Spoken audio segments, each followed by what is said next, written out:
Now for Detroit, the motherland is Canada. That's how we started. We were not founded or established by a group of Englishmen sailing across the Atlantic. They didn't venture up the St. Lawrence.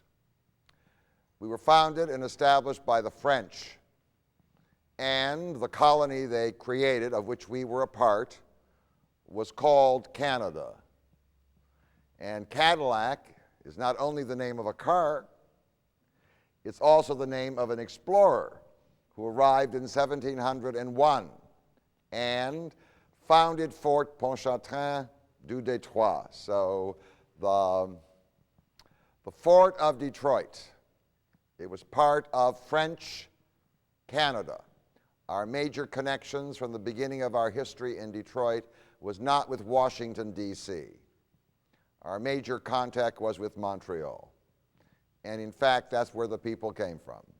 They came to Montreal, and then from Montreal they came down to Detroit. Our government was up there in Quebec. And in fact, the language that was spoken here, you can tell it from many of the streets in Detroit, including Detroit, which are mispronounced. They spoke French. So we were intimately a part of Canada.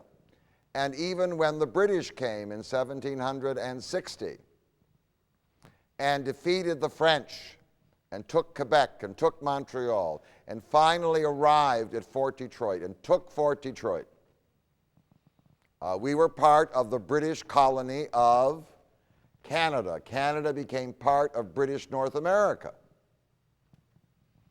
And in fact, when the American Revolution took place, the American revolutionaries never got here. They couldn't.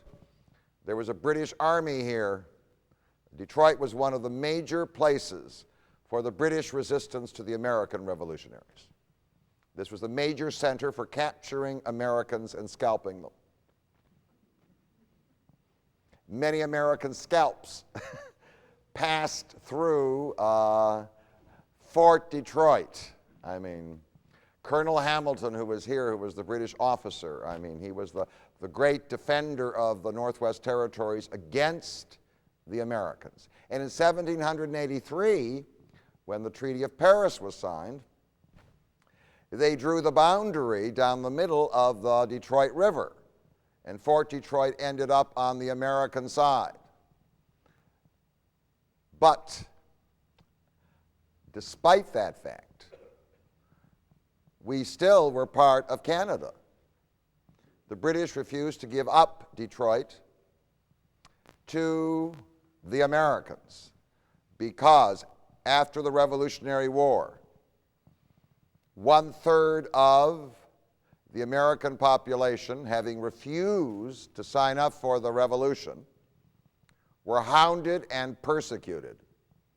They were called the Tories. They were tarred and feathered. If you want to talk about the American Civil Liberties Union having a heyday, do you understand? They were tarred and feathered. Their property was taken from them. Close to 50,000 Loyalist refugees fled their American home. They were driven out because they were loyal to their king and loyal to their government.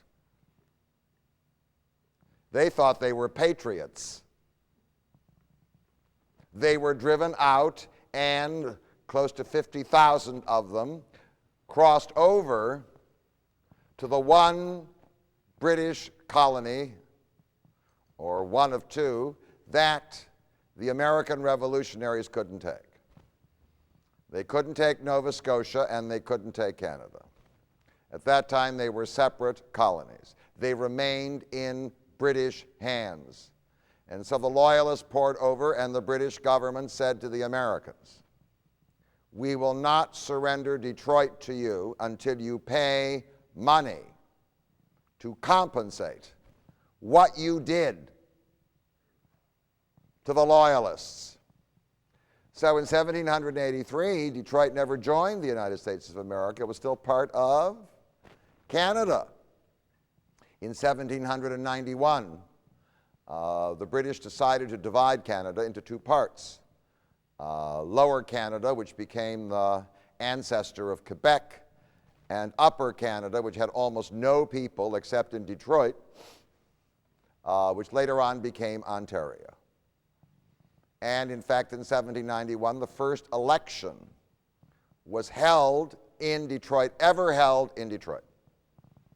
It was a Canadian election. That is, Detroiters were asked to vote for a representative to the new Parliament of Upper Canada, which was meeting in a town that was just created. It's very familiar to people doing summer tourism. It was called Newark. It's now called Niagara-on-the-Lake. That's why it's a lovely little British colonial capital you love to go to. So the first election resulted in the election of somebody called Macomb. He was one of those French farmers. Did he know he was going to end up with a county? I mean, you know, I mean, there were many families that came later that were much more important, but they didn't come at the what? At the right time. So Monsieur Macomb goes off to Niagara-on-the-Lake, not to see the Shaw Festival, but to attend the first parliamentary meeting. Detroit was part of Canada. It wasn't until 1796 when John Jay, who was to become the first Chief Justice of the American Supreme Court, went to England to negotiate a treaty. It wasn't until then that the British consented to give up Detroit. And so it was in 1796 when mad, he was crazy, not so, mad General Anthony Wayne, and everything's named after him, right? Nobody even knows about him. If I asked you, give me two biographical details about Anthony Wayne. We all go around saying Wayne, Wayne, Wayne, Wayne University, Wayne County, the whole thing. Well, who knows? And Mr. Macomb, what do we know? So mad General Anthony Wayne now arrives in the area. He sends forward his advance force under Colonel Proctor, and they arrive in 1796, in the summer of 1796, to take down the British flag, to remove Detroit from Canada, and to put up the American flag. When they did, almost all the people in Detroit moved across to Amherstburg. They did not wish to live under the American flag. The French were in particular concerned about the arrival of the Americans because the Americans were aggressive Protestants. And they were afraid that their own Catholic religion would be assaulted by the Americans. So, and the Scots merchants for sure weren't going to stay under the Americans. So they went across and they founded a whole new fort called Fort Malden, which you can go and visit in Amherstburg if you're on your way to Boblo, which is no longer an amusement park. All right, so, and Amherstburg was built as the town next to the fort, which turned into a shipping yard so the British could build a fleet on Lake Erie to prevent the Americans from crossing. So, we were part of Canada. And then, all of a sudden, this border turned hostile. That is, Detroit's on one side of the border, and most of the people who live there are on the other side of the border. Well, the Americans, of course, are very, very ambitious. They failed in the American Revolution to take Canada. They want it. And in fact, they wait for a supreme moment. The supreme moment is around 1812. In 1812, the British are so occupied with fighting the French under Napoleon that they couldn't possibly defend Canada. So it's at that moment that General Hull, a revolutionary hero who has been assigned he's gotten older and fatter, but it's okay, who has now been assigned to Detroit to lead the invasion of Canada, proceeds to invade Canada. And the whole invasion turns out to be an embarrassing disaster. As I have said on other occasions, I went to the Detroit public schools for many years, and I was a good student. I must tell you that nobody told me about the terrible defeat of the Americans in the War of 1812. It was do you remember? No.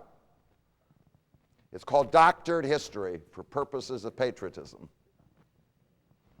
He crossed over and the whole army was defeated by a few hundred British who were left, and leftover Indians, Amerindians, who didn't want the Americans around because the Americans weren't interested in fur, they were interested in bringing settlers. Defeated. And in fact, there's a great tribute. If you go to Niagara-on-the-Lake and you go a little south on your way to Niagara Falls, you'll get to Queenston Heights, and there up on the heights, it's a wonderful restaurant overlooking the river, don't miss it. And there is the statue of General Isaac Brock.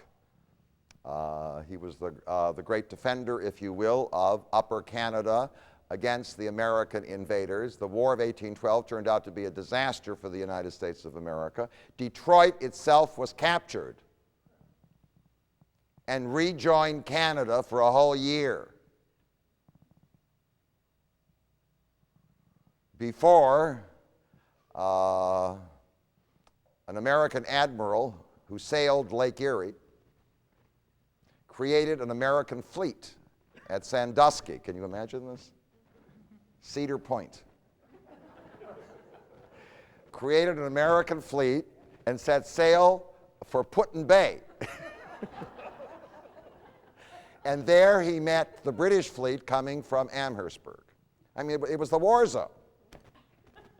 His name was Oliver Hazard Perry, and on September the 10th, 1813, he defeated the British fleet, and that made the holding of Detroit impossible for the British. They began retiring, and then the American troops crossed over and followed them all the way almost to London, Ontario, which at that time did not exist. But the river did that goes through London. It's called the Thames, and there on the Thames was fought the famous Battle of the Thames, in which the British were defeated, and the famous Indian leader who cooperated with them was killed. His name was Tecumseh. We have a whole town in Michigan called Tecumseh, which is named after him. He was like Pontiac. He was trying to defend Indian rights, and he felt the British could better do that. Well, despite that, the march on Quebec and Montreal never took place. They tried to cross to take Niagara-on-the-Lake, and a lady who must have made candy called Laura Secord, I don't know. She's the Betsy Ross of Canada, do you understand? With her help, the whole American invasion was a disaster. Canada was not retaken, and in fact the border remained hostile because the American intention was always there. Why not? I mean, doesn't North America belong to us? It should. I mean, why didn't we get Canada in the Revolution? We should have. There were actually, in the Revolution, not 13 colonies. There were 16. In addition to the 13 that made it, there was Canada, there was Nova Scotia, and the British had taken Florida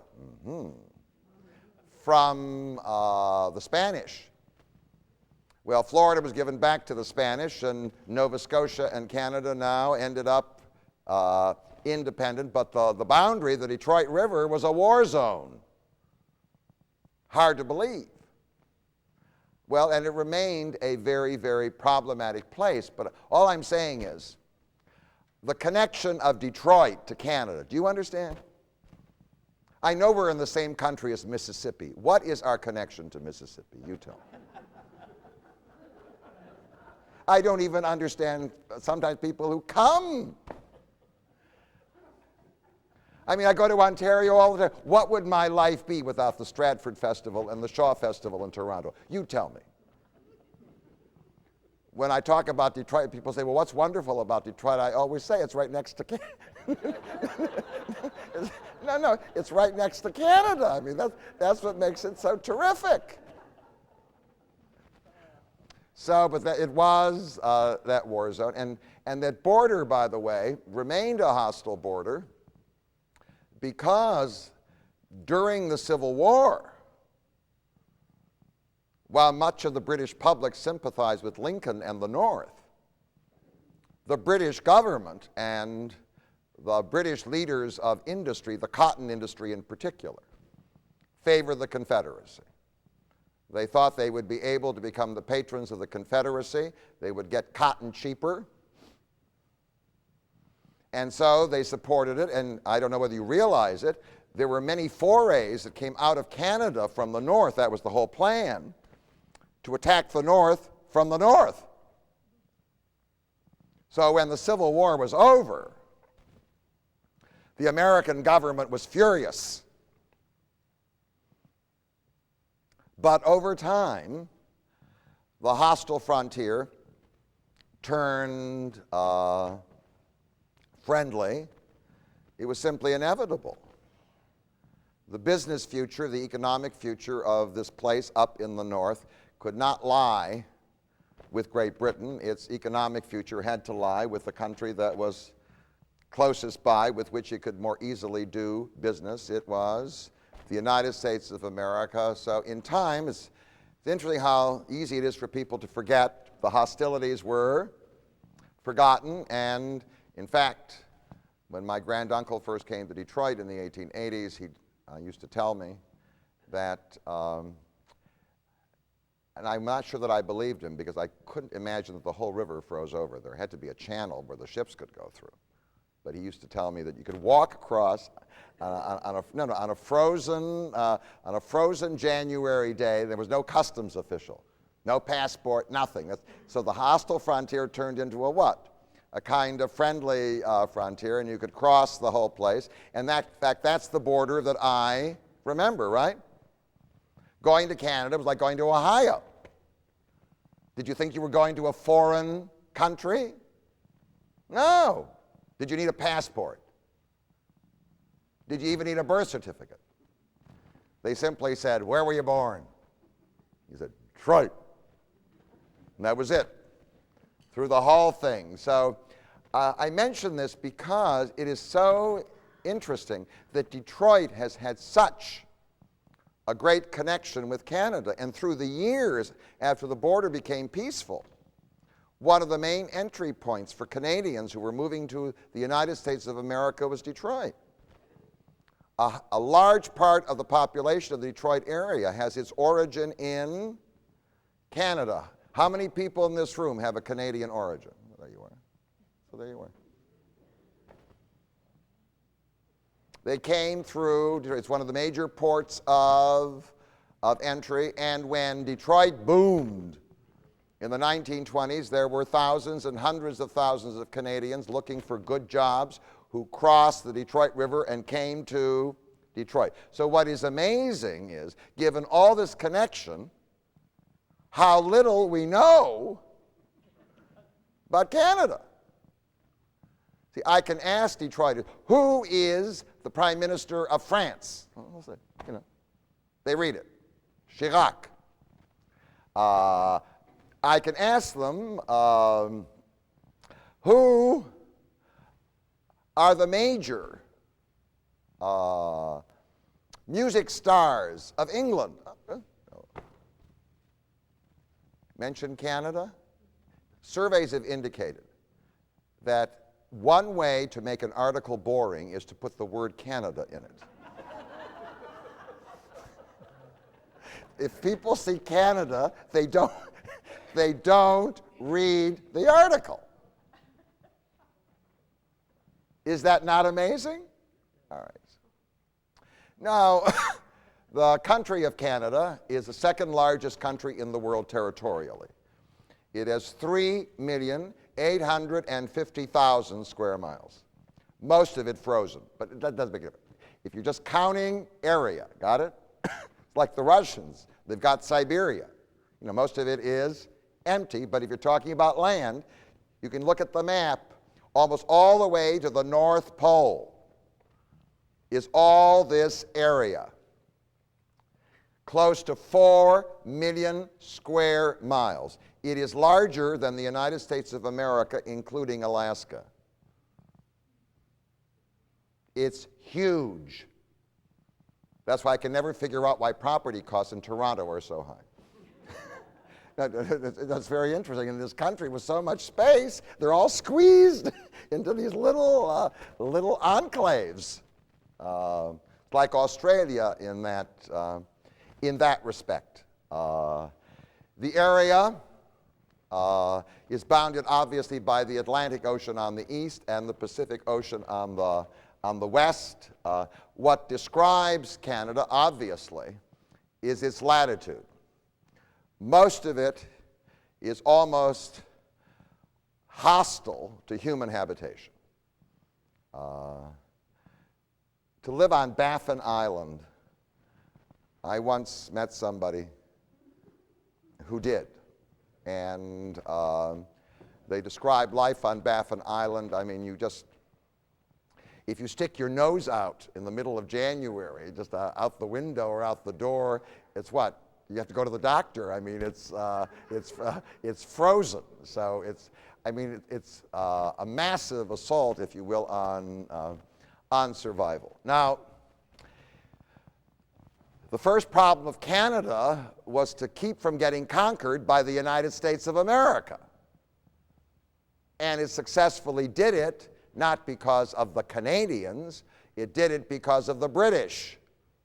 It was part of the British Empire, and the British Empire was the largest land empire in the world, and it under no circumstances was prepared to surrender Canada to the revolutionaries. So it survived. But Canada has suffered all these other problems, you see, and it's a very problematic country, which makes it a very interesting country if people would only pay attention. First, Canada is like Belgium and many other countries in the world. It had, from the beginning, two nations living in it that hated each other. One were the French, who were the original Europeans.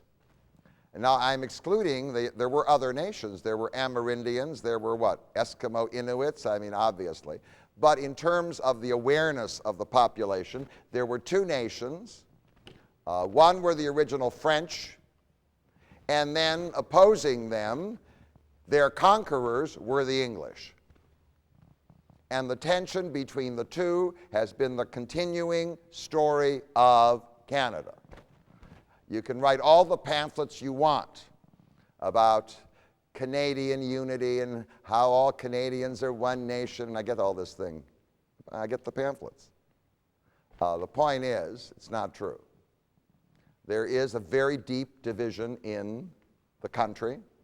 And in fact, it most likely is true that people in Ontario have an easier time relating to people in Michigan than they have relating to people in Quebec. Just because they're in the same political entity doesn't mean it necessarily works. And then, for the English Canadians, who are the overwhelming majority, some 80% of Canada, when I say English Canadians, I mean Canadians who've ended up speaking English. They may have spoken Ukrainian, do you understand? They may have spoken something else, but they ended up speaking English. For the 80%, their question is, how do you tell the difference between an English-speaking Canadian and an American? Well, you say. One says aboot, and the other one says about. One of the continuous frustrations that English-speaking Canadians have when they travel is that nobody can tell the difference. I mean, in order to tell the difference, they have to wear a large Canadian flag. Do you understand? Because if they spoke BBC English, had they given up the English they were speaking in North America. After all, the founding Englishmen of Canada came from the American colonies. They didn't speak what we would call BBC English. For most people listening to them who are foreigners, they can't tell the difference between American English and Canadian English. They can tell the difference between American English and what we call British English. They can't tell the difference.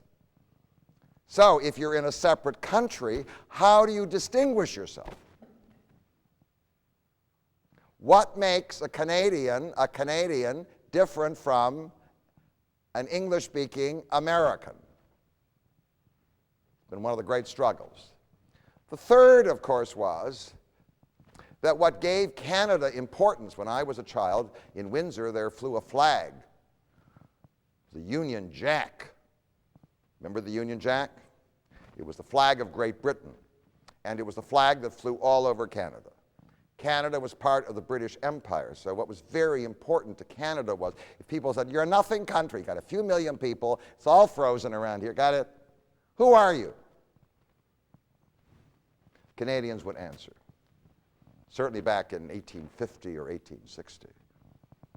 We are part of the British Empire, and the sun never sets, do you understand, on the British Empire. How can you compare this little nothing United States to the British Empire? It gave them identity. It gave them pride. That's who they were. That's what they were. And then the British made a colossal mistake. They lost their empire. I mean, they couldn't hang on to their empire. So now this empire is falling apart. The English can no longer maintain it. So what's left of your identity? Who are you? One of the problems of Canada was always population. It was easy to persuade people to move to the United States. The economy was dynamic, and the climate was tolerable, generally, even in Detroit. But Canada was like a major frozen what? Waste. I mean, there's an area in Canada where the weather is tolerable. It lies south of the Ottawa River. It's this little thing that projects into the United States of America. The rest of it is what? And maybe Nova Scotia and New Brunswick. It's cold. It's an overwhelming challenge, I want to tell you. The consumption of energy by the average Canadian is greater than that of the average American. Do you know why? They got to stay warm. I mean, do you understand the amount of energy required just to stay warm?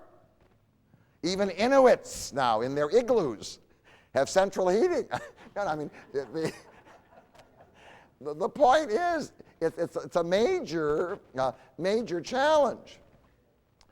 And then in recent years, one of the challenges of the Canadians, you see, is how to relate to the United States of America, because after all, in order to survive, once the British Empire declined, there was no possibility that if the United States of America wanted to take Canada, that they couldn't take Canada, right?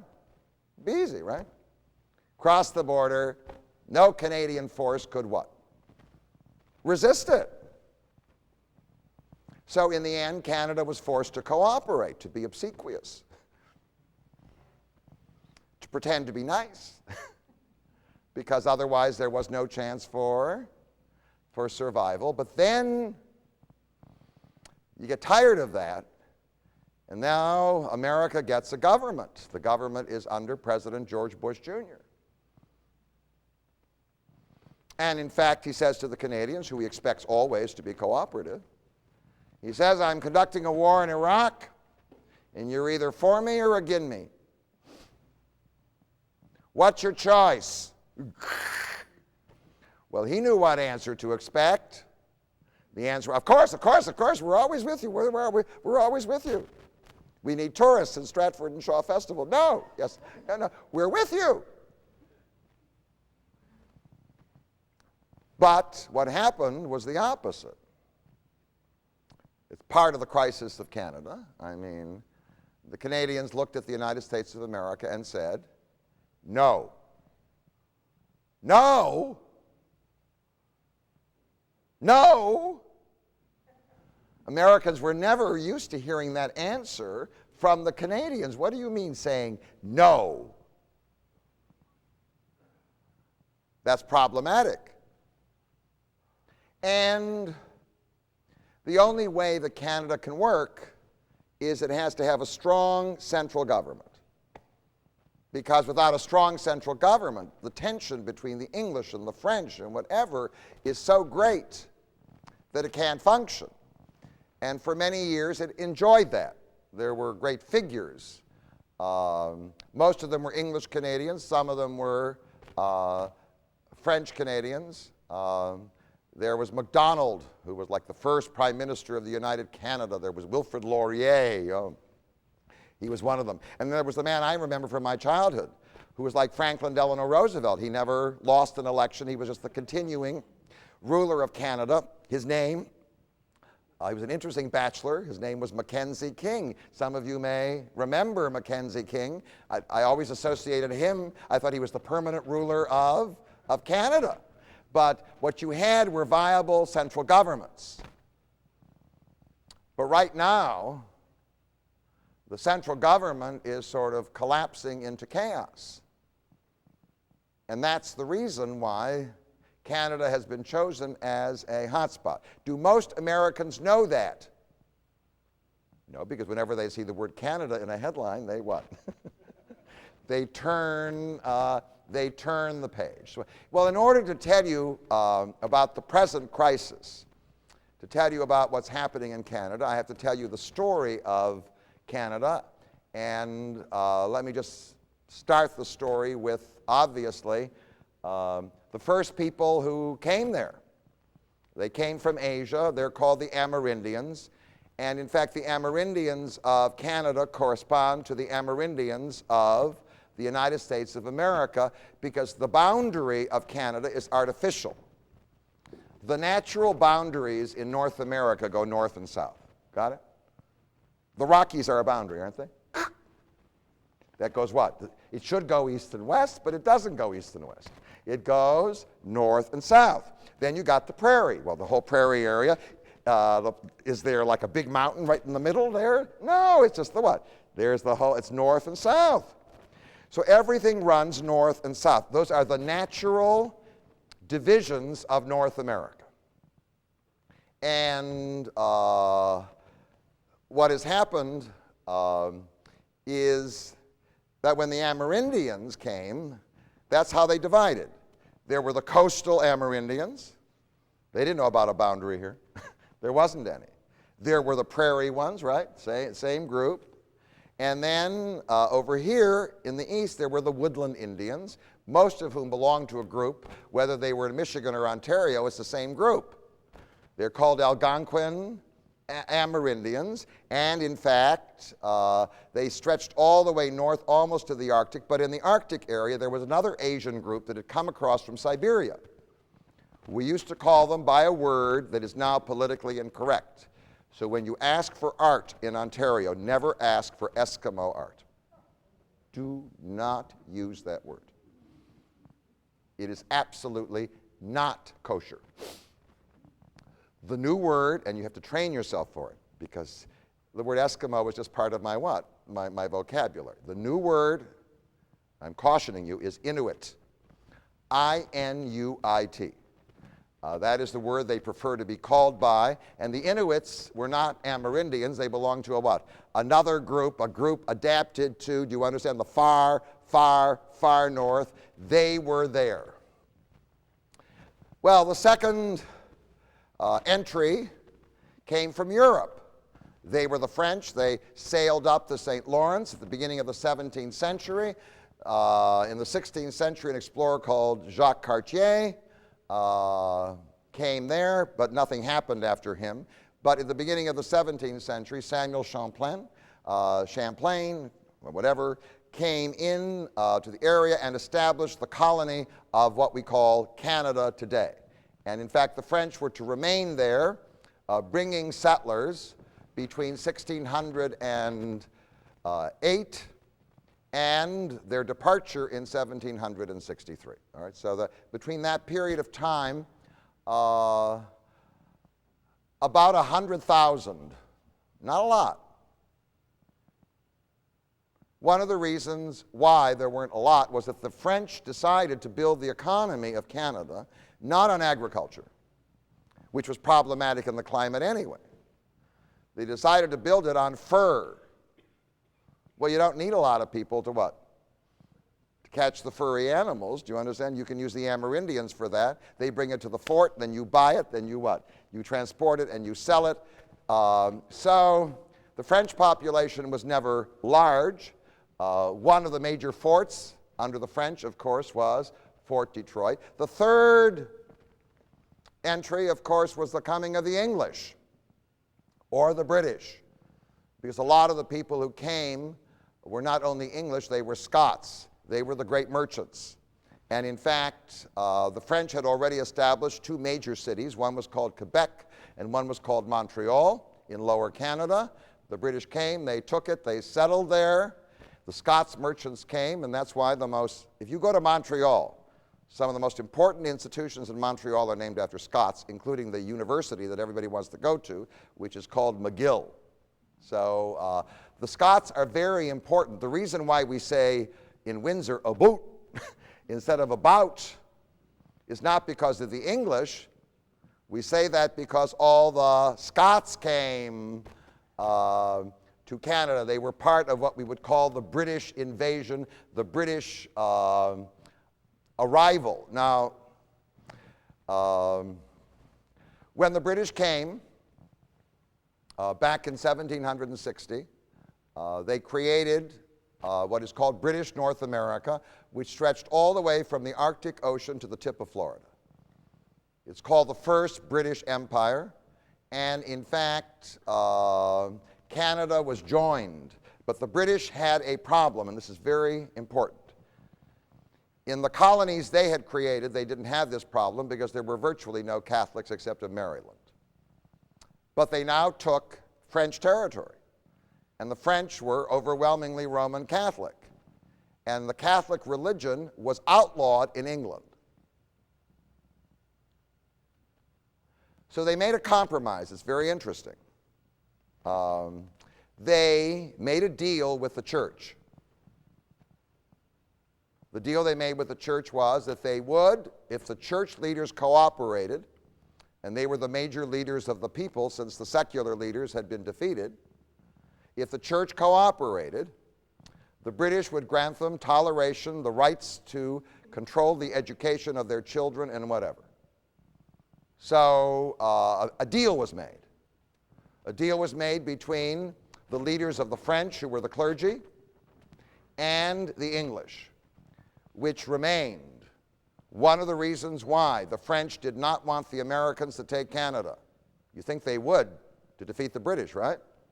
One of the reasons was they knew that if the Americans came, since they were all raving Protestants, that they would in some ways assault the privileges of the Roman Catholic Church, which had been granted by the British government, and all of that was reinforced by the French Revolution. When the French Revolution took place a few years later in France, the French disestablished the Roman Catholic Church, the revolutionaries. So now the French in Quebec or in Canada weren't so sure they wanted to return to France because it had a revolutionary government. So a kind of an alliance was made between the British and the leaders of the Roman Catholic Church in Canada. It was to make Canada a viable possession for the British. The next, of course, was the American Revolution, which split British North America. The southern part became the United States of America, and the northern part was now basically two colonies. Nova Scotia, which had been taken by the British already back in 1748, and Canada, and a huge area. Most of what today we call Canada was owned by a corporation. It was a fur trading corporation. You run across its department stores when you go to Canada. It's called Hudson's Bay. They owned, I'll tell you what they owned. They owned all of northern Quebec, all of northern Ontario, all of Manitoba, Saskatchewan, Alberta, the Northwest Territories, the whole thing.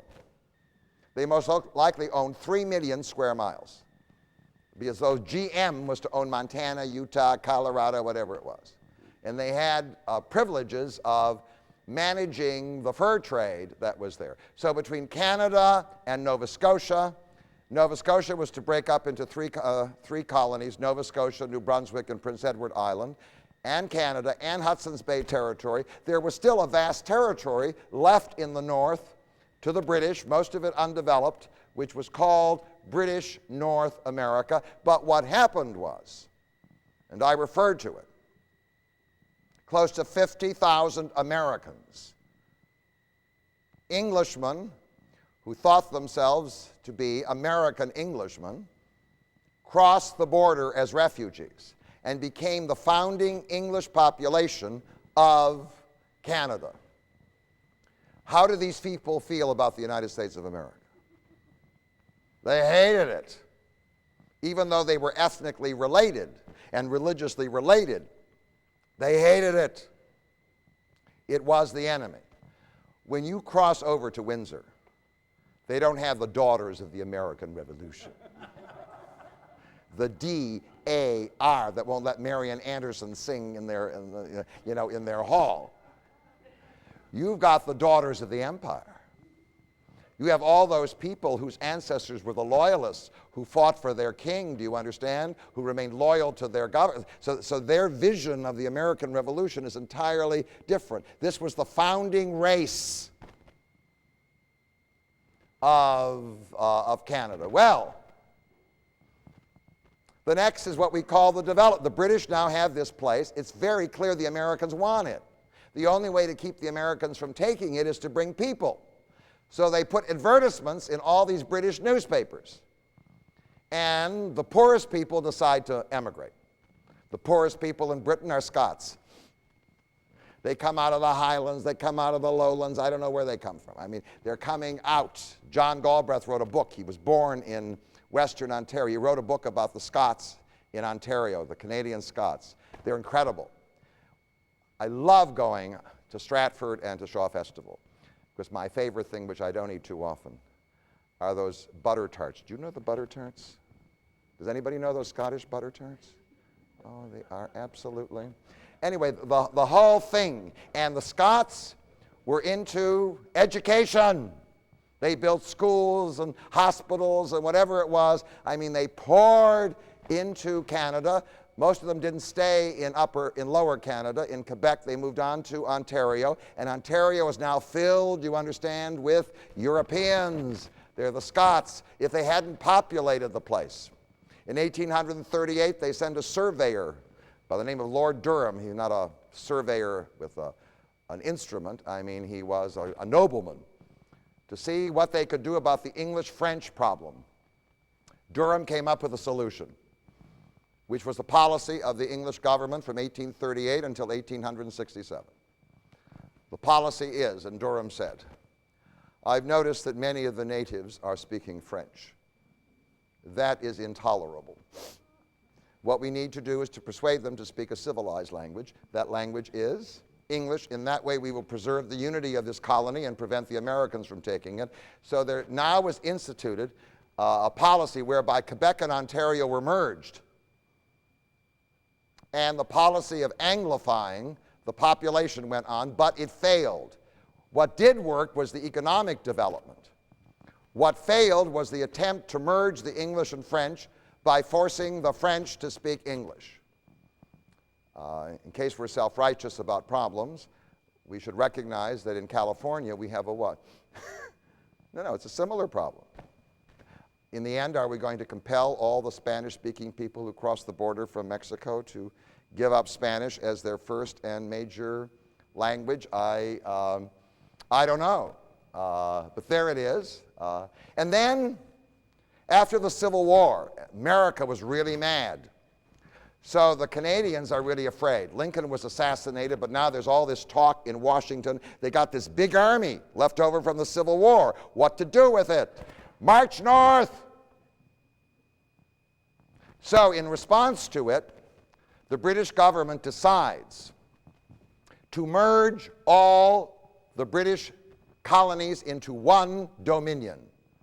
Canada, Nova Scotia, New Brunswick, Prince Edward Island, and they merged them into a single country on July 1st, 1867, which was called the Dominion of Canada, a self-governing colony of such size that it wasn't called a colony, it was called a dominion, but at the head of the dominion was the Queen of England. Her name was Queen Victoria. And then in 1869, the Dominion of Canada, wanting to prevent the Americans from moving into the Northwest, purchased the whole territory of the Hudson Bay Company, now creating, next to Russia, the largest country in the world. It was fairly empty, but there it was. It was all in defiance of the United States of America. And the Dominion of Canada was created in response to the danger that was felt after the Civil War. The thing is coming together, and they find fairly extraordinary leadership. But now, having created this political entity, how were they going to make it work? Actually, in 1871, another British colony, which had nothing to do with Canada, which was founded along the Pacific, which was called British Columbia, decides to join the Federation. So now how do you make this country work? If British Columbia is part of Canada, how do you send a message from Canada to British Columbia? In order to make this country viable, you have to build an infrastructure of roads and railroads. Otherwise, it's what? Not going to work. At this time, the United States was building the Union, remember the Union Pacific? They were working on this whole thing to connect New York and San Francisco. And now it was proposed that the only way to make Canada work was to build a railroad. So they did. Actually, they built two railroads ultimately, but the first, which crossed the Canadian Pacific, went all the way. You could go from Montreal all the way ultimately to Vancouver in British Columbia. And they moved through really problematic area because construction in the winter in Manitoba and Saskatchewan, can you imagine building? But they built it. Now that's what defined Canada. If you look at where Canadian people live, most of them are within a few miles of the railroad. In Quebec, even if you look at northern Ontario, and if you go across Manitoba, Saskatchewan, Alberta, and British Columbia, the settlements all follow the railroad. The railroad helped to create and to unify Canada. It was a major, major feat. And then they invited thousands and thousands of more people to come. They had to fill up the spaces in the West. They had run out of Scots. They kept advertising in Scotland, but there weren't any left.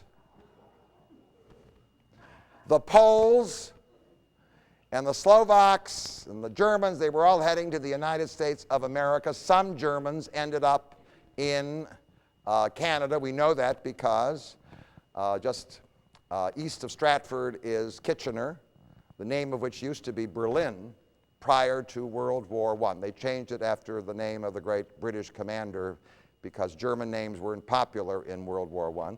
But many Germans came. But they found one group of people who were used to freezing in the winter.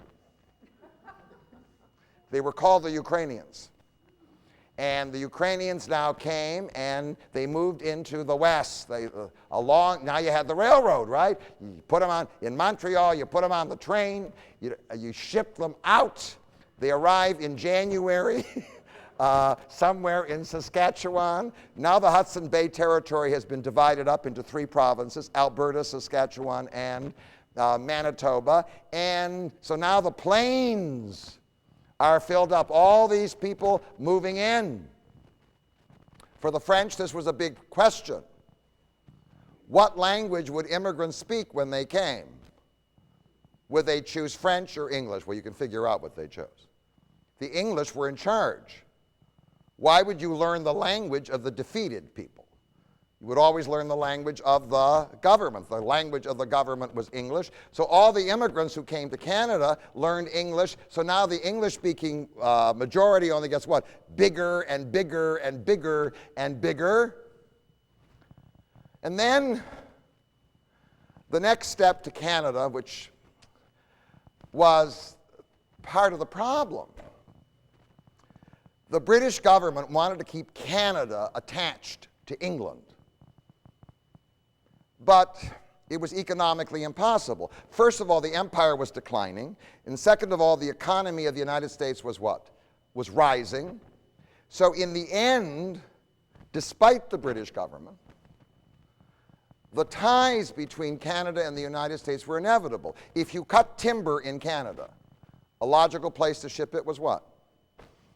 The United States. If you grew grain in Canada, a logical place to ship it was the United States of America. If you mined ore in Canada, a logical place to ship it where they needed it was the United States. So at the end of the 19th century and the beginning of the 20th century, there now developed something that is the great frustration of Canada. So let me explain. In British Columbia, if people in British Columbia are shipping, are they mainly shipping across to Quebec? No. They're shipping south to Washington, Oregon, and California. If they're in Manitoba, they're shipping south into what we call the United States. And the same thing is true here. Initially, there was this movement toward Europe and toward England. Ultimately, the north-south lines. And it still applies. If Canadians go on vacation, do they go to Winnipeg? No, they go to Florida. No, they go to Florida. They end up in California. The lines of North America are what? They're logically north-south lines. And then, as Canada is getting more prosperous, but simultaneously more Americanized, in 1929, the Depression hits. And the Depression is to create a situation in Canada that is different from the United States. So let me try to explain the difference. It's actually it's sort of a big difference. One of the responses to the Depression was something called socialism. Now, in America, you can't use the word socialist. You used to be able to use the word liberal, but you certainly couldn't use the word socialist. There were socialist parties. They got absolutely what? Nowhere. Was Norman Thomas a nice guy? Yes. Did it go anywhere? The answer is no. No major political party in the United States ever used the name socialist.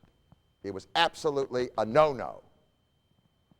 The Democrats in the New Deal might pick up socialist ideas in creating the welfare state, but they could never label them what?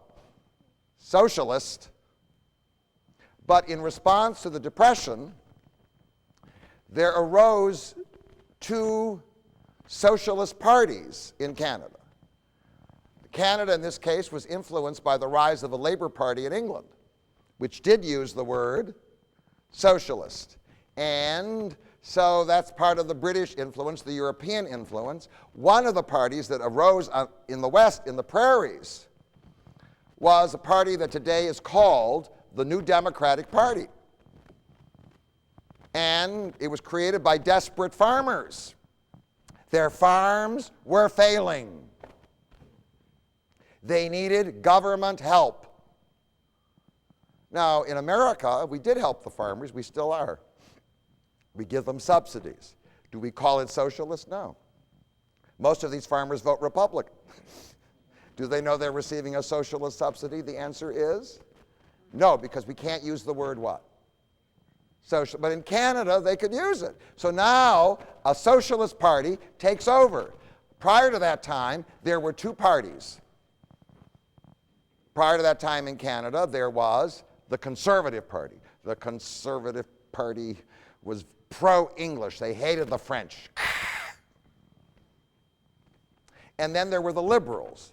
The Liberals were basically people who were willing to work with the French. Got it? That's what it meant to be liberal.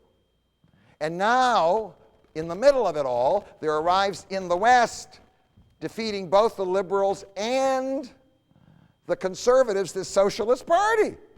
Something that didn't exist across the border in the United States of America. In Quebec, another kind of Socialist Party arises.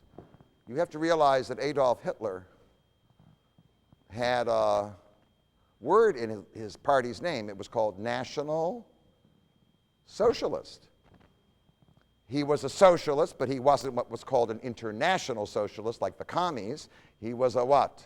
A patriotic national socialist. Well, in Quebec, there now arises a party which is also duplicated in Alberta and British Columbia. It's called social credit. What was the policy of social credit? Their policy was that the government should print more money and share it with the people. Now, you have to imagine how the bankers felt about it. Do you understand? Print more money and share it with the people. Give people money. Now, that's certainly a kind of socialist enterprise, but it also had what I would call a fascist edge. It was a little bit like National Socialist because tied up with the Social Credit Party was a paranoid fear of the enemies who control money in the world, and they were the Jews. Okay, so the Social Credit Party now arises in Quebec and receives a big following. It arises in Alberta and British Columbia, and you've now got the other regular Socialist Party, right? Ultimately the New Democratic Party. The politics in Canada are transformed by the Depression in a way that they were not transformed in the United States of America. Well, following the war, the fortunes of both parties declines. Not completely. They still hang in there, the New Democratic Party and the Social Credit Party. They take on different names as they move along. They have advertisers that help them. But meanwhile, the liberals and conservatives reassert themselves, and after World War II, after the terrible war in which Canada participated, Canada now wants to revive its strength. And the only way they can do it is to increase the population. Do you remember how boring Toronto was before World War II? It was the most boring city in North America. If you went there on a Sunday, there wasn't anything open. You couldn't even get an ice cream cone. It was absolutely and totally.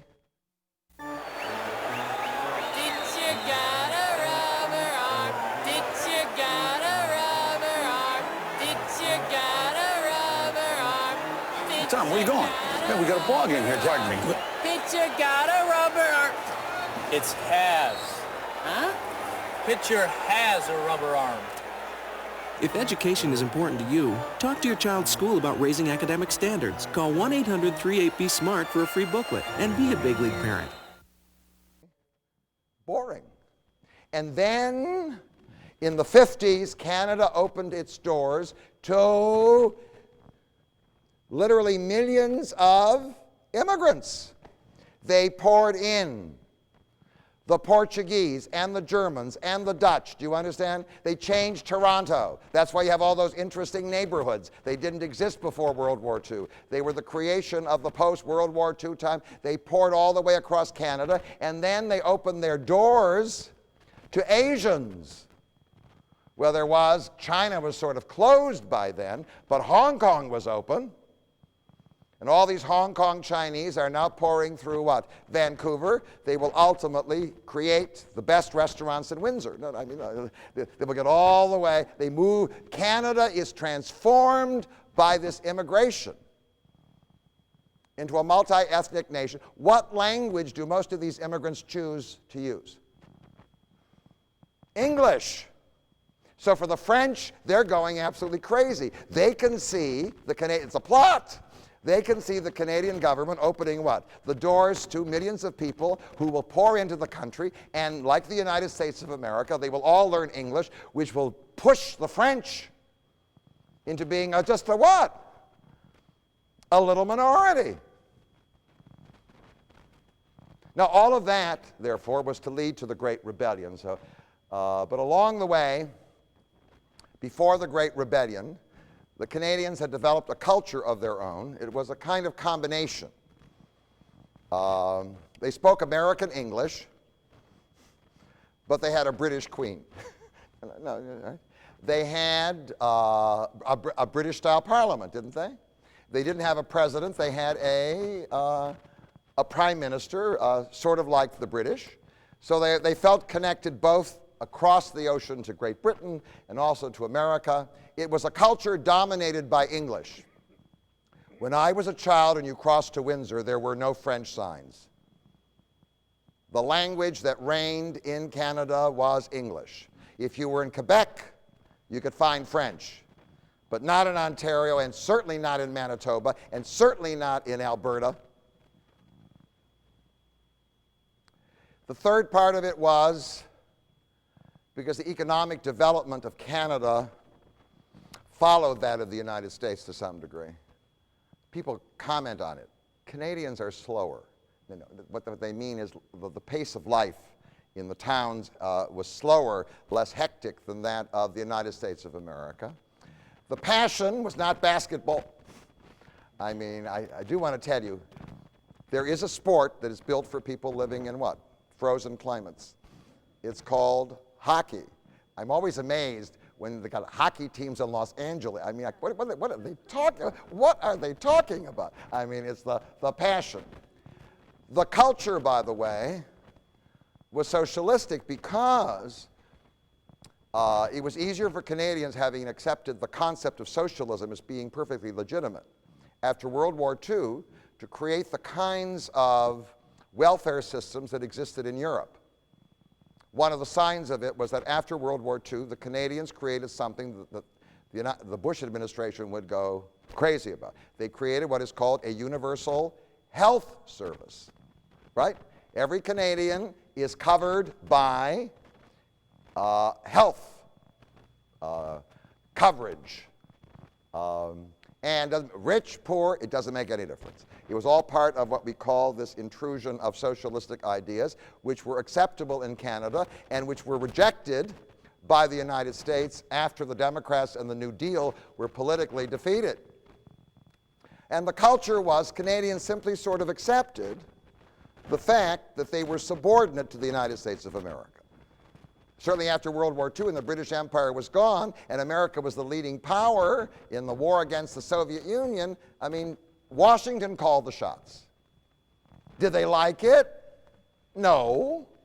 Did they sort of accept it? Yes. And then came the Great Rebellion. Oh. So now I want to talk about one of the most dashing political figures in the 20th century. You may remember him. George Eliot Trudeau. Do you remember him?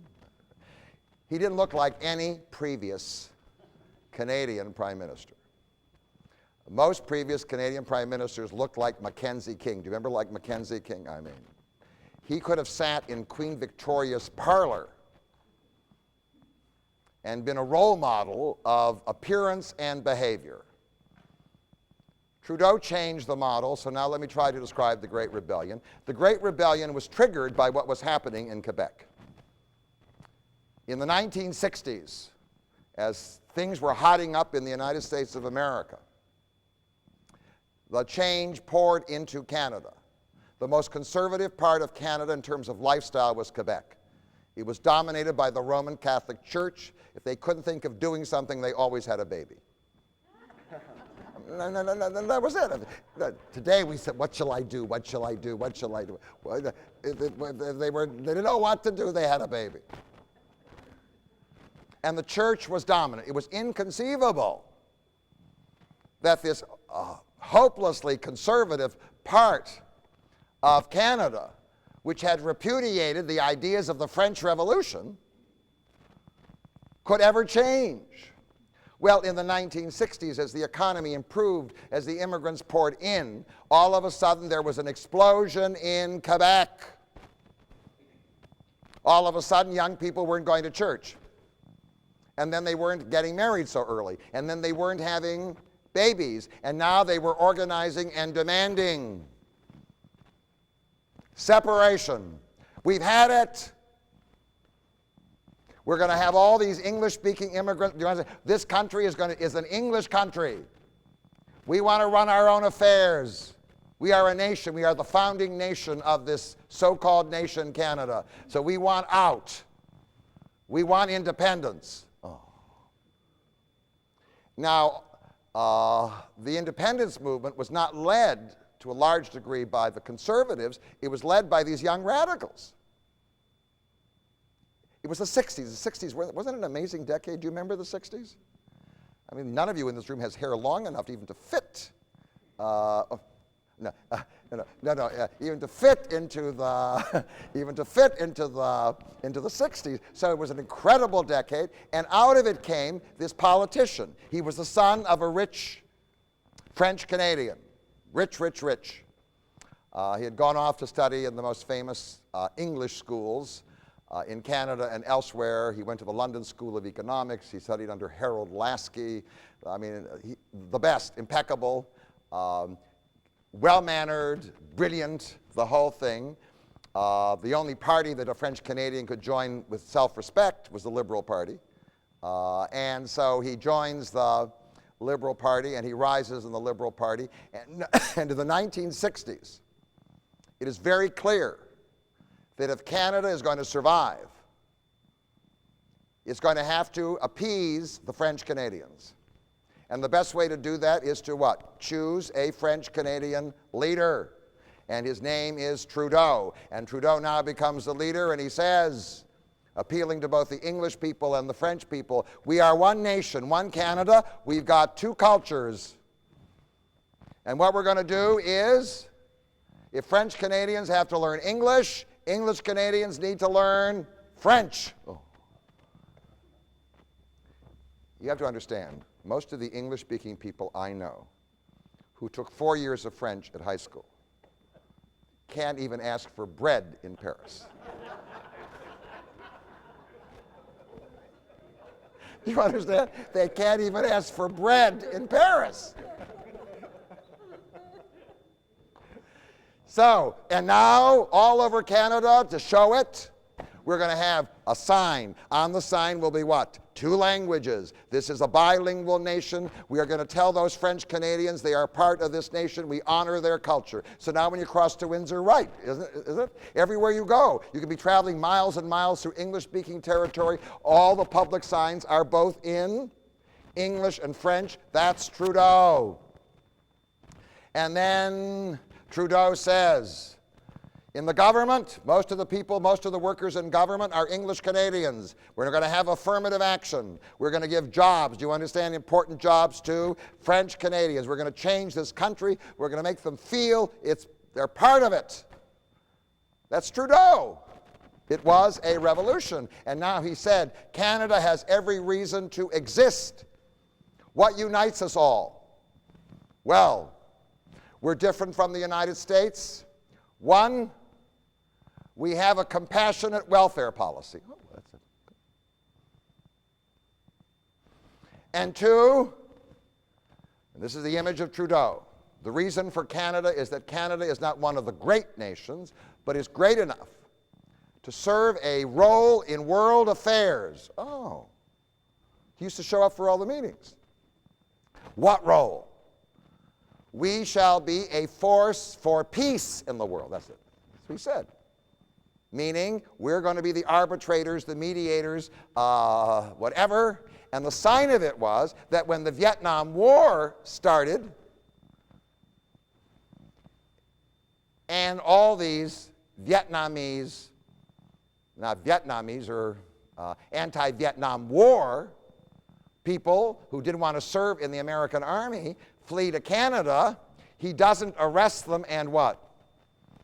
Return them. He lets them stay. Now that's the defiance of the United States, right? Sticking it in the eye. That's in defiance of the United States of America. We are no longer your little dog that follows you and you tell us what to do. The British Empire may not exist. That's okay. That's gone. We don't listen to Britain. And the sign that we don't listen to Britain, that we're fully independent, is that we're going to have our own constitution. You have to understand that in 1867, when Canada was founded, it was founded by a law passed by Parliament called the British North America Act, which meant that any changes to the fundamental law that governed Canada had to be made by the British Parliament. He says that is intolerable. He's looking at the French Canadians. You want to break the British connection? We're going to write our own constitution. In fact, in 1982, Trudeau suddenly energized all these people. But I do want to tell you that in the process, there were complications.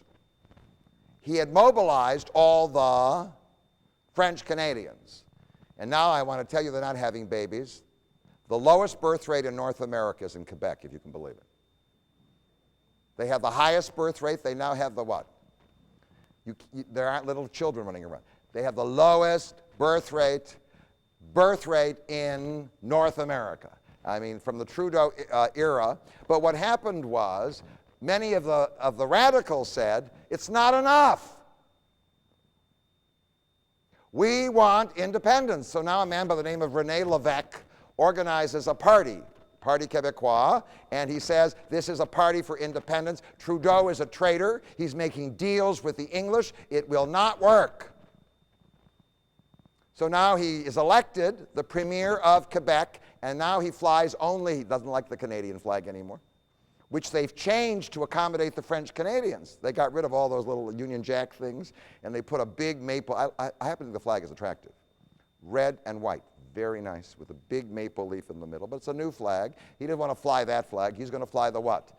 The Quebec flag with the fleur-de-lis in yellow. Remember the yellow and blue flag? And there it is. So it's defiance of Trudeau, and Trudeau doesn't know what to do. Meanwhile, some of these radicals engage in acts of terrorism. They blow things up. And Trudeau is forced to call on the Canadian Army to come in to create law and order. And in the middle of it all, there arrives a Frenchman by the name of Charles de Gaulle. He stands up there on the balcony somewhere, I don't know, the Chateau Frontenac, I'm not sure where he is. He's pretty tall, everybody can see him. And he then talks to the French audience, obviously in French, and refers to Quebec as Quebec libre. Free Quebec. What do you mean, free Quebec? Is de Gaulle supporting the separatist movement in Canada? What? We invited him to a party. We paid for his transport. The whole thing, what's he doing here? So what was supposed to be a reconciliation turns out to be a problem. But the problem continues. That is, he did mobilize the people. He did change Canada in many ways, but it also triggered a response. Now, the response is very interesting. The people in the West, who are hopelessly English, said, why are we even in a connection here? most of our connections are with Washington, Oregon. I mean, why are we enduring all these demands from Quebec? Why are we, who have found oil, they found oil in Alberta, huge reserves of oil. And so the poor West now becomes rich, especially in Alberta. The first oil in Canada was found near Sarnia. There's a little town called Petrolia. I recommend you go there. It's a tourist spot around here. And in fact, there was so much oil that half the oil poured out of the ground into the St. Clair River. They didn't even know how to control it. But then they ran out of oil at the end of the 1880s. And then in Alberta, they found this oil, and now there is wealth. And these people are saying, why are we enduring this? This is an English-speaking country. Why can't those French get it through their head? In addition, Alberta now gets influenced by something from the United States of America, from Texas. Why Texas? Well, you need somebody to help you with the what? Get the oil out of the ground. The Texans now arrive, and the next thing you know, in Alberta, there now arrives a fundamentalist Protestant culture. And the fundamentalist Protestant culture will take the Social Credit Party and turn it into another party that's conservative, doesn't like the French, and wants an English-speaking Canada that doesn't have socialism. Ooh. It will ultimately take the name of the Reform Party, and now they stick their fingers out and they say to Quebec, you either behave or leave. You leave, I'll tell you what, you leave. And that means that all this money that we make from oil that goes into the federal coffers will not be used for your health service. Go on, you leave.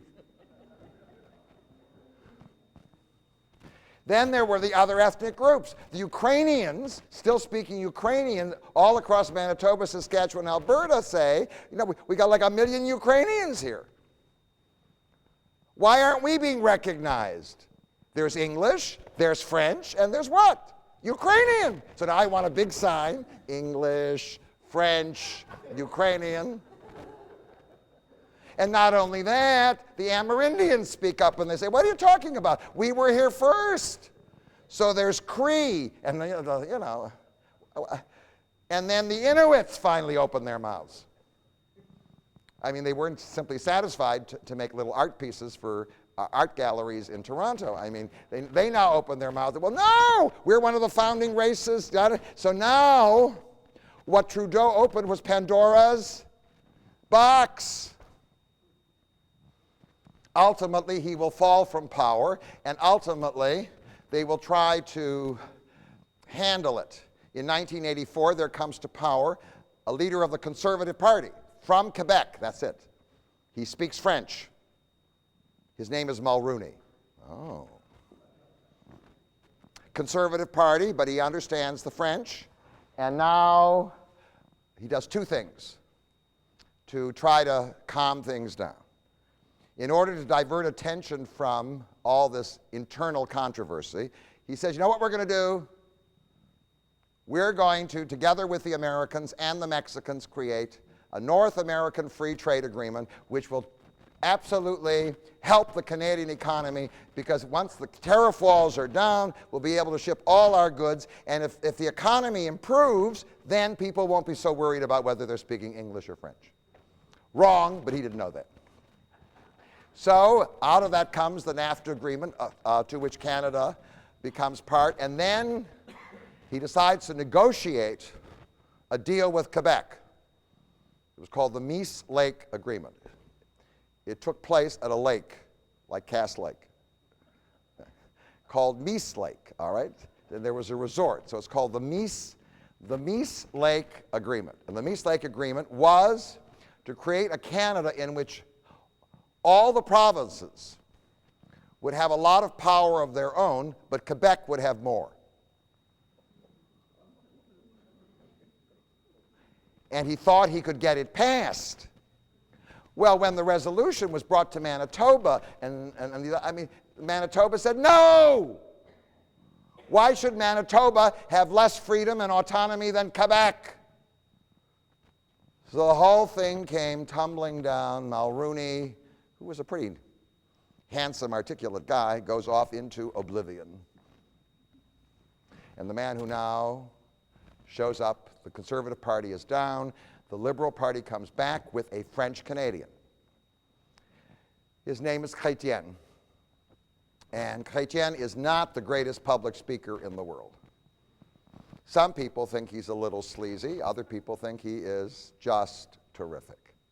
In 1993, after all this turmoil, after all this attempt to deal with the consequences of the Trudeau era, Chrétien takes over.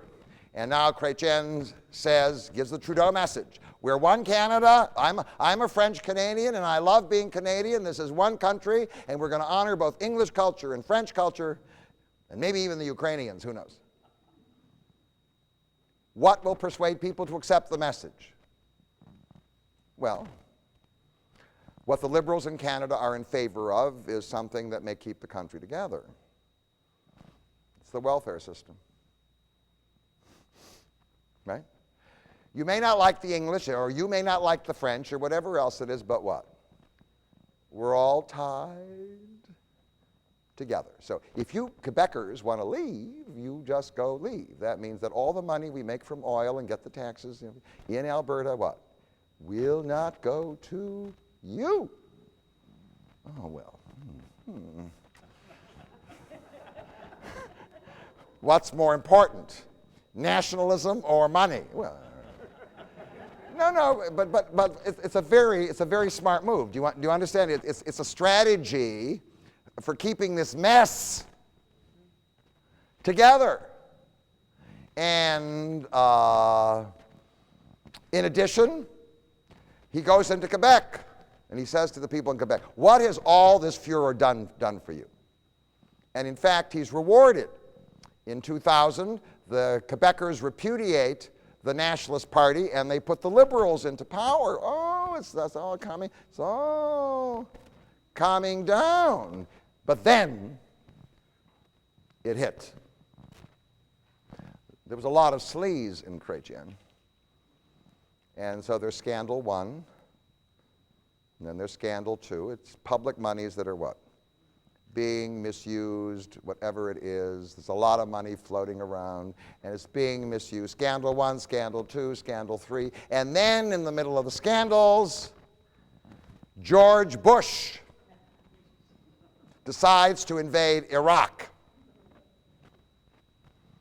So he calls up Chrétien, and Chrétien, now you have to understand, he's beginning to feel the lessening of power. How is he going to reinforce his power? One of the ways to reinforce his power is to appeal to one of the fundamental issues in Canada. How do you tell the difference between a Canadian and an American? So when Bush says, join us, he says, no. In fact, one of the ministers of his government calls Bush a moron. Do you remember that? No. Do you remember that? No. I mean, what? She calls him a moron in public. I mean, the whole thing is, what are you talking about?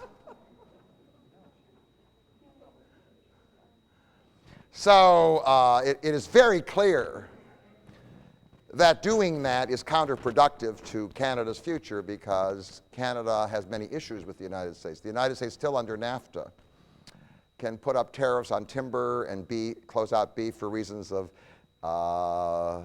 disease or whatever. So there was a man, a member of Chrétien's government.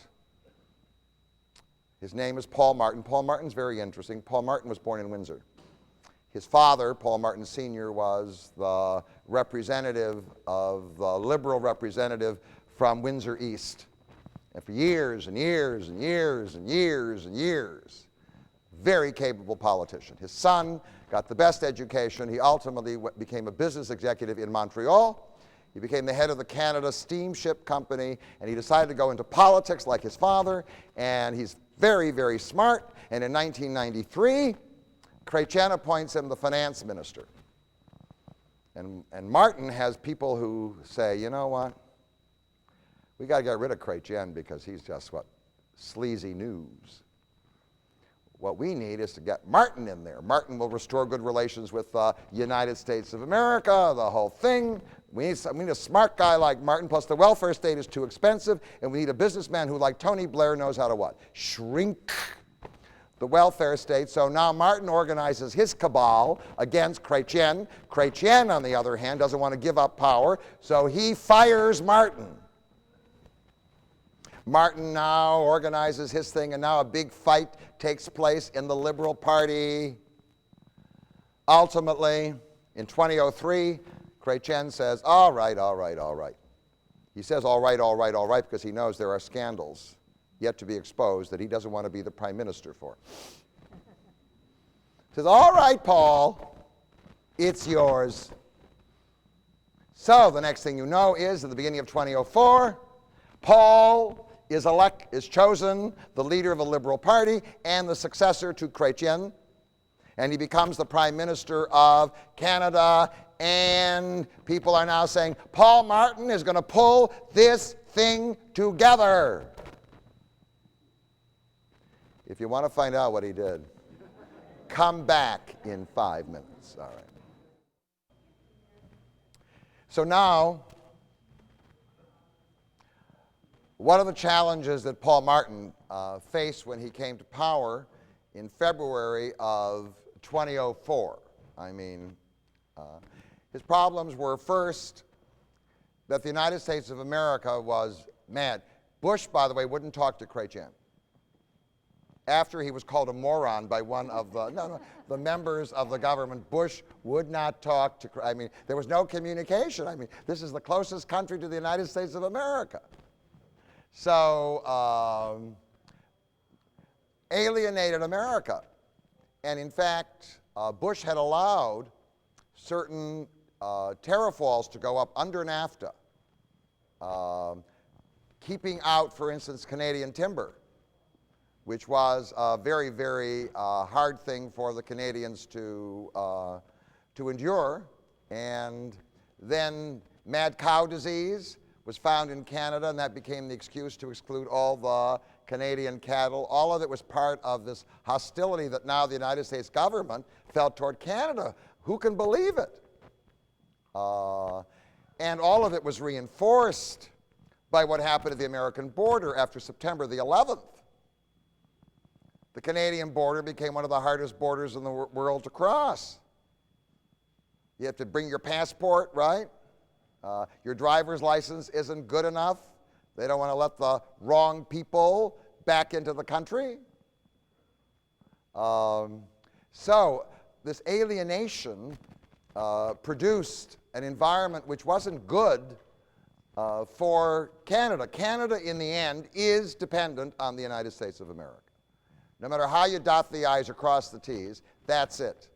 Some people have referred to Canada as the 51st state of the Union. And the point is, it is economically tied and culturally tied. The third was that the separatists in Quebec are reviving.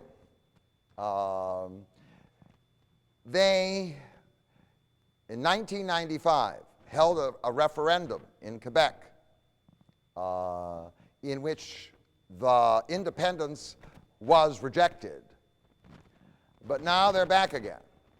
Sensing the weakness of the government, do you understand that's what happens? If the central government becomes less strong, the separatists now become stronger, so now they're at it.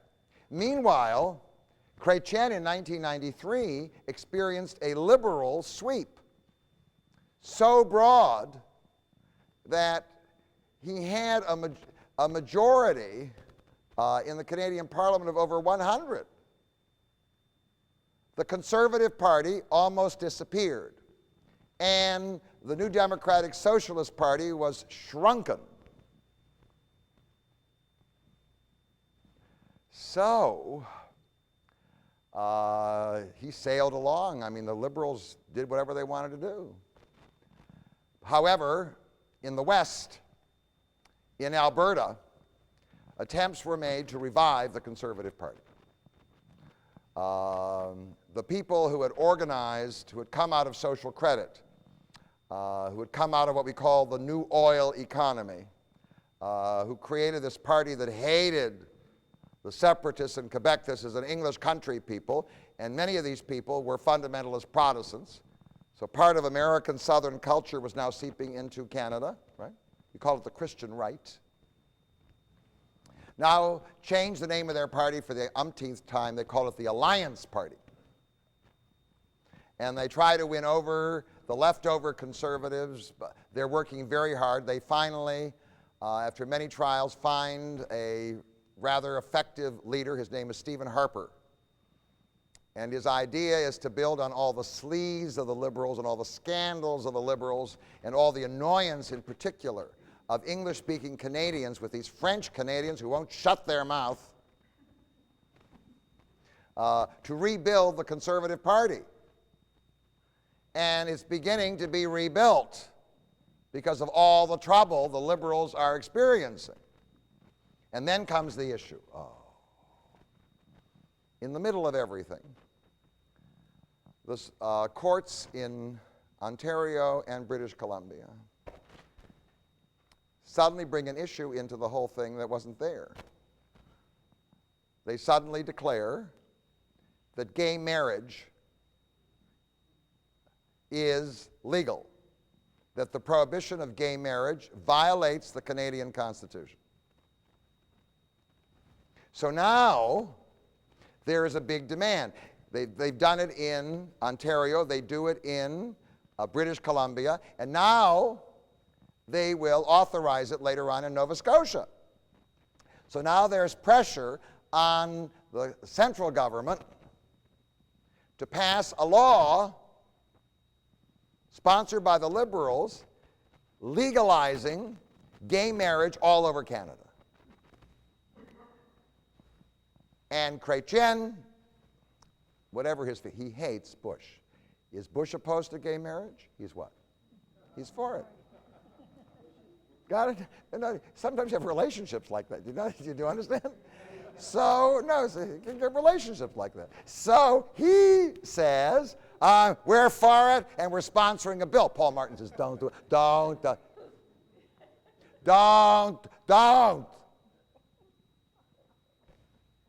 He does, and then, avoiding the latest scandals and leaving the bill in the hands of Paul Martin, he what? Resigns. And now Paul Martin is in charge, and he now has to juggle this thing. The Liberal Party is committed to passing this law, and now screams, if you want to enlarge the Conservative Party in Canada, those Christian right people in Alberta, you gave them the what? The issue. Do you remember the election in the United States in 20? They now have the issue.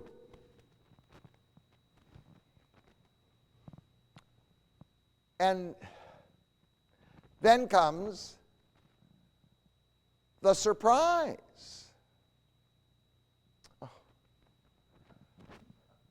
This is maybe the reason why Chrétien resigned.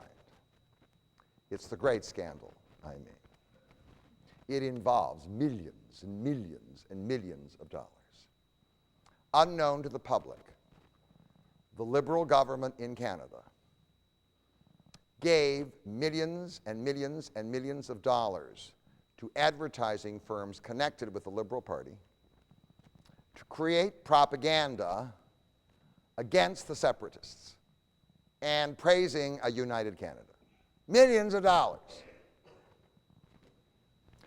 Not only is there the scandal in the fact that the people who got it were attached to the Liberal Party, the scandal is none of what was to be produced was produced.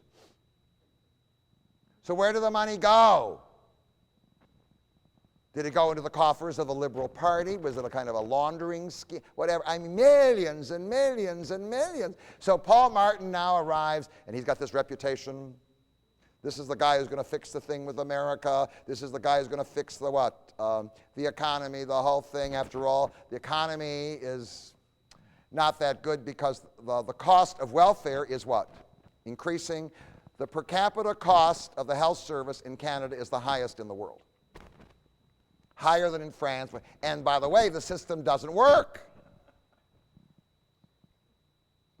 Thousands and thousands of doctors and nurses have fled Canada and moved to the United States of America. So now there is antiquated equipment, insufficient doctors and nurses, and now if you now walk in and you have a heart attack. So they say, well, if you'll come back in 15 days, if you'll come back in 15 days, just wait 15 days, we'll what? We'll take care of you.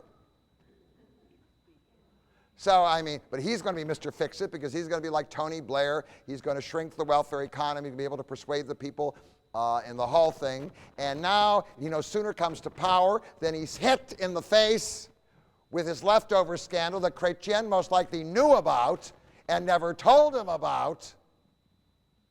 And now he's held responsible, right? It most likely was authorized by Chrétien. So now the Liberal Party is viewed as the party of sleaze, and now he has to go to the public in an election, which he had called, in order that the public could overwhelmingly elect him personally to power, just the way Chrétien, and the election takes place in June of 2004. So the election takes place, and it's an absolute disaster for the Liberal Party. The Liberal Party now ends up with 135 members of the Parliament. It no longer has a majority, which means it will have to find allies. Well, the only allies around are the New Democrats, the socialists, who increased, having been shrunken by Chrétien, because of the scandal, now increased their representation to 54. But if you have to ally yourself with the socialists, how are you going to shrink the welfare? Got it? I mean, the price of staying in power is you have to ally yourself with somebody who will forbid you to carry out the economic reform policies that you want to. I mean, the whole thing. Meanwhile, the conservatives who had been assigned to oblivion by Chrétien get 99.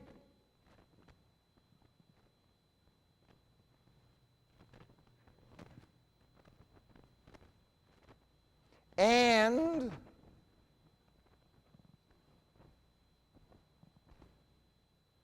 there's a new party. The separatists now organize themselves in the federal election as a separate party. They will make deals with whoever will make deals with them. They call themselves the Bloc Québécois, and they elect about 54 people to the Parliament.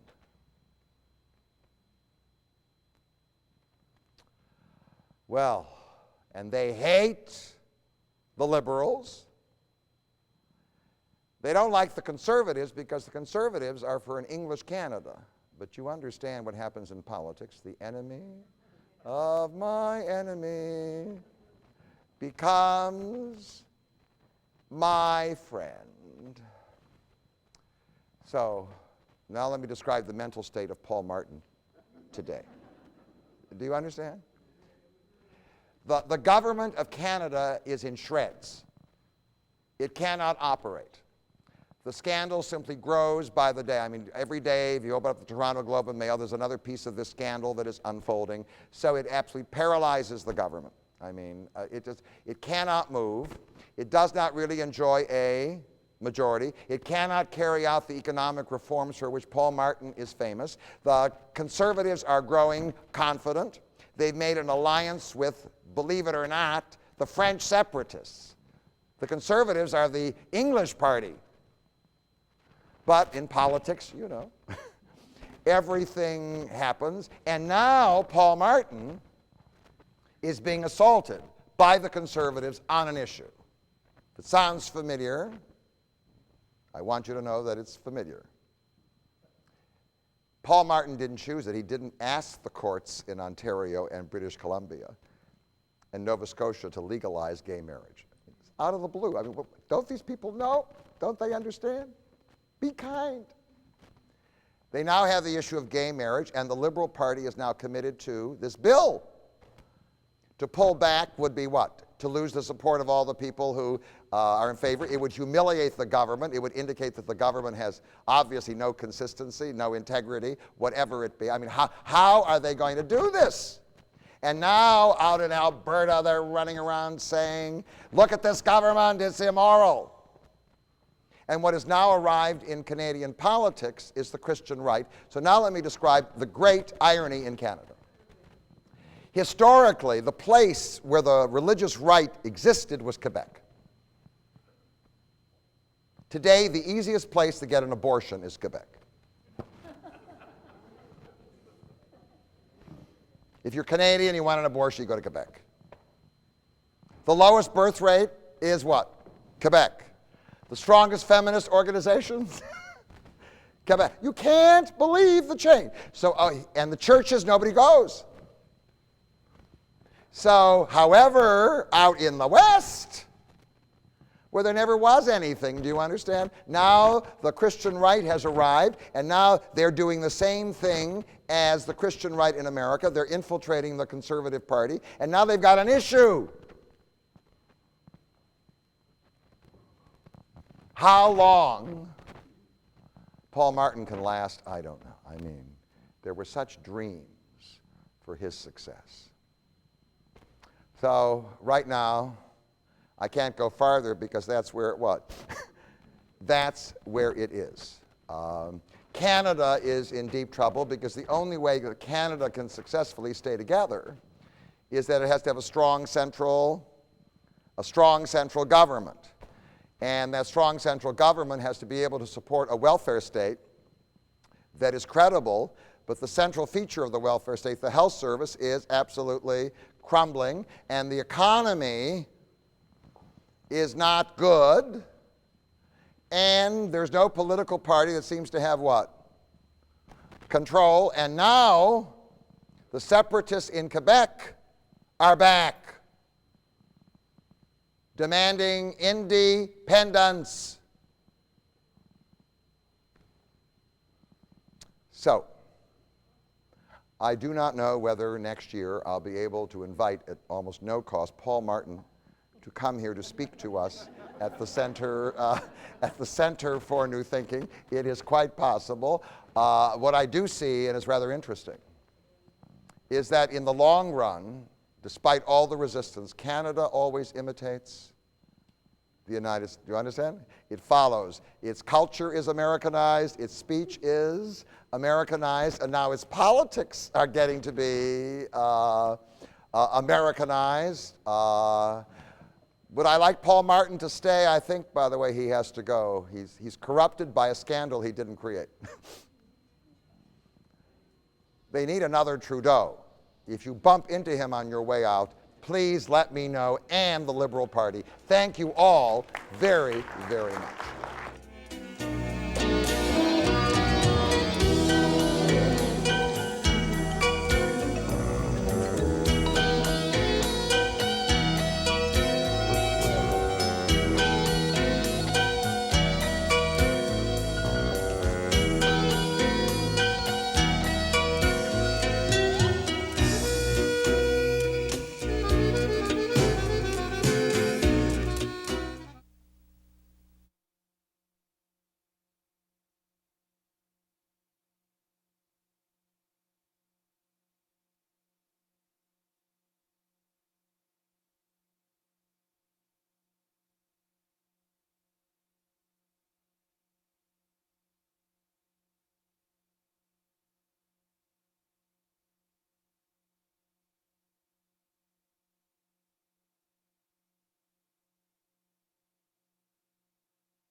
When Willem-Alexander announced his engagement to Maxima Zorregieta, the whole country shared in their happiness.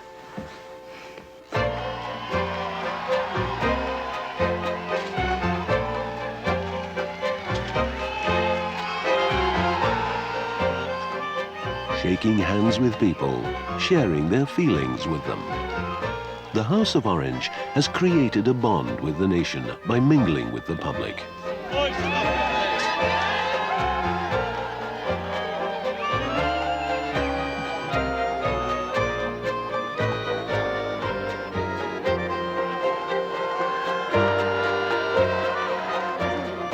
We usually see Queen Beatrix performing her formal duties, but she is a woman of compassion. In times of national tragedy, she represents the entire nation and shares in our grief and sorrow. At times like these, she gives comfort and solace.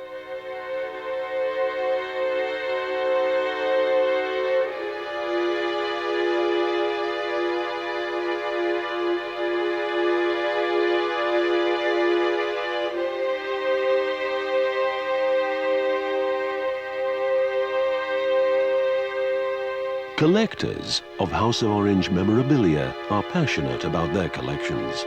The House of Orange is part of their identity. Births, marriages, deaths, and christenings in the royal family are national events. They affect us all.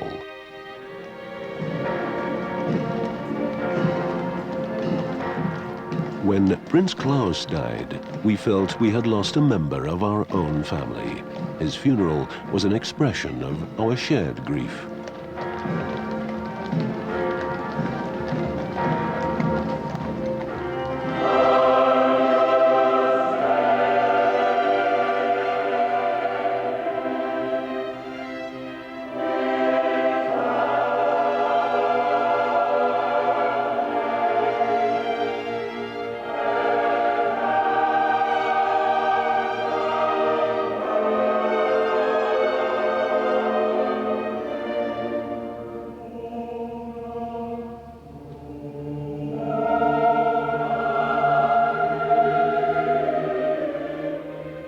The royal family and the people, it might seem we are one, but there are times that we are kept out. From talks at the palace between the Queen and the ministers, for instance. Just how much power does the Queen wield? Most countries have an elected head of state, a president, for instance, but the Queen is our head of state. The Prime Minister, the most important person in the Dutch government, reports to the Queen every week.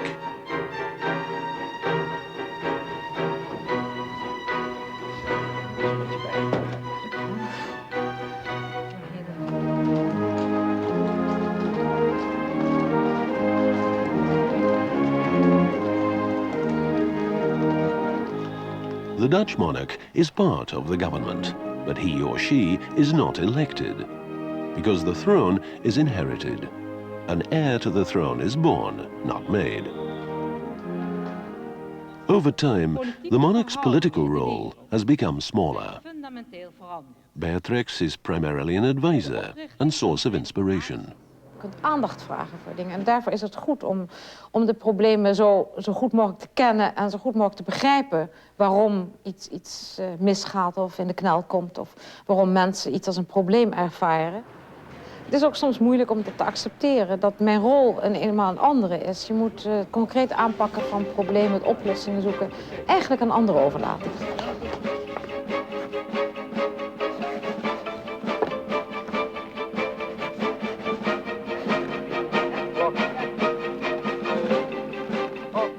This curious form of government, where the Queen is the head of state, but the ministers bear political responsibility, developed as the power of the House of Orange evolved. Holland is keine Monarchie. Holland ist eine Republik mit einem erblichen Fürst, der in engem Kontakt mit dem Volk steht.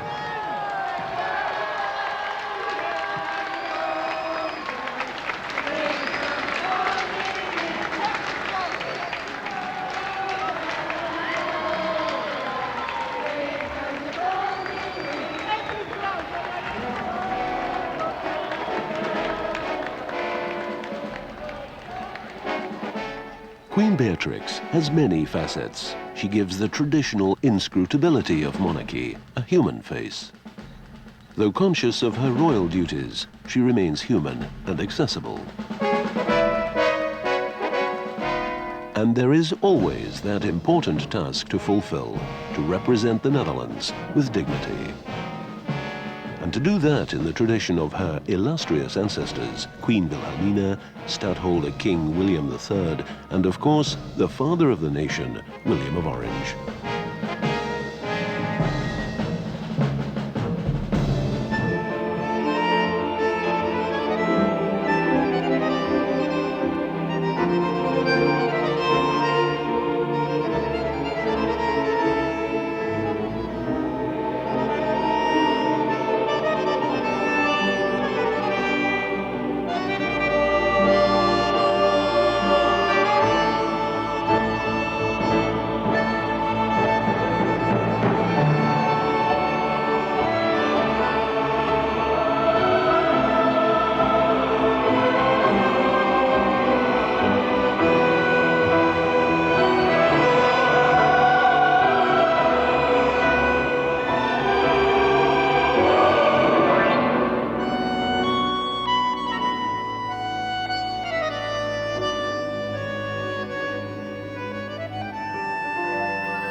Alles is zo hard.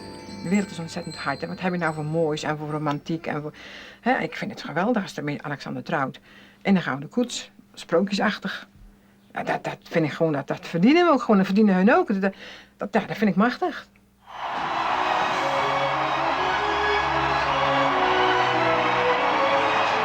Maxima Zorbieta, kroonprins Willem-Alexander. Prinses Maxima na vandaag. The Netherlands and the House of Orange, a fairy tale a whole nation believes in. We cherish our royal house. A 19th century commentator once said that there is something behind the throne that is greater than the king. As long as the members of the House of Orange enable us to experience that greatness, the House of Orange will be one with the nation.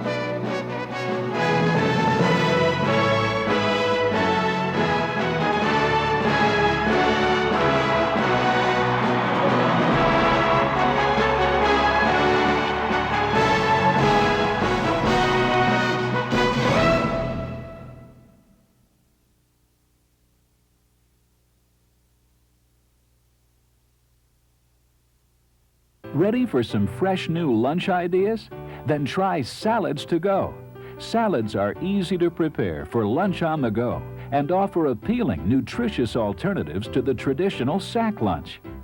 Salad Bar Stir Fry provides a refreshing lunchtime change of pace.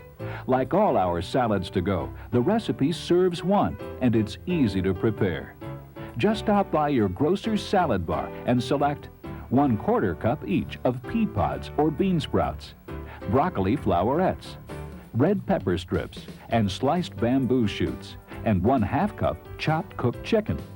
You'll also need 1/4 cup of French dressing, 1 teaspoon soy sauce, 1/4 teaspoon ground ginger, and 1 teaspoon of sesame seeds.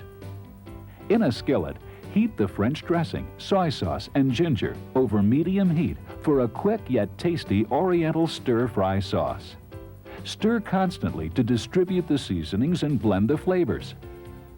Add the salad bar vegetables and chicken and stir-fry for 3 to 5 minutes or until the vegetables are crisp tender.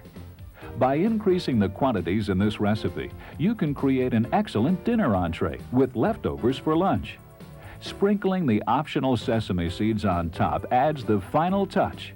That's all there is to it. Fill your lunch container with the stir-fry. Serve chilled as a delicious Oriental salad or reheat in the office microwave for a hot, nutritious meal. For a spicy lunchtime variation, try these south-of-the-border salad burritos. You'll need 2 tablespoons of mayonnaise or salad dressing, 1/2 teaspoon ground cumin, a few dashes of hot pepper sauce, 3/4 cup of finely chopped chicken, 1 carrot shredded, 1/4 cup each of thinly sliced celery and chopped onion, 2 tablespoons of sliced ripe olives, and 2 outer leaves of iceberg lettuce. In a bowl, stir together the mayonnaise or salad dressing, cumin, and hot pepper sauce. Add the chicken, carrot, celery, onion, and olives, and stir until well blended. This is a good use for leftover chicken or turkey too. To make the burritos, begin by removing the heavy base from each lettuce leaf. Then, place half the chicken mixture in the center, near the base of each leaf. Fold the leaf edges over the mixture and roll the leaf up for a convenient salad that packs easily as a sandwich. Salad burritos, a delicious salad that's ideal for lunch on the go. Quick tortellini salad can be served chilled or warm, whichever suits your lunchtime appetite. Here's what you'll need. 1 cup of cheese tortellini, a 1 cup frozen vegetable combination of broccoli, cauliflower, and carrots, 1/4 cup of reduced calorie ranch-style dressing, and 1/4 teaspoon of Italian seasoning blend. First, cook the pasta according to package directions. Here's a quick tip for preparing frozen vegetables. Place the frozen vegetables in a colander, then drain the pasta over them. The hot water does the trick. Transfer the pasta and vegetables into a medium-sized mixing bowl. Add the dressing and the Italian seasoning. Toss until evenly mixed.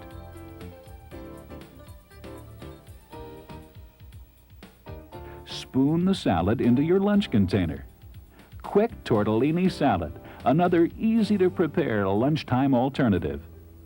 For more helpful ways to make salads to go, contact the Association for Dressings and Sauces, Post Office Box 720-299, Atlanta, Georgia, 30358.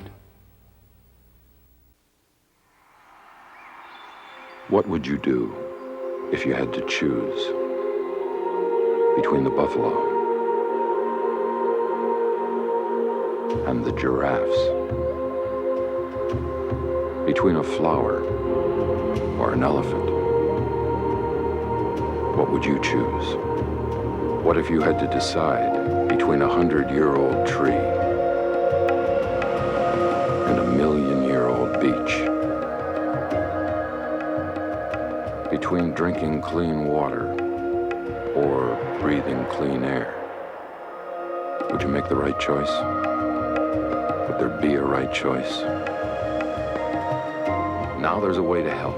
Not just one, but all these things. EarthShare, the world's leading environmental groups working together. It's one choice we can all live with. Ask your employer about workplace giving. My twin brother David was killed in a car accident in rural Wisconsin and was instantly brain dead. And our family got a phone call probably about an hour after it happened. We had talked about organ donation. Actually, my brother was the one that had brought it up. Knowing that those were his wishes, it wasn't scary. It wasn't a big deal. It just seemed like the right thing to do. So it was sort of like the most fitting tribute that, you know, his death, the final comment wasn't his death. It was that, you know, it was life. It was life affirming.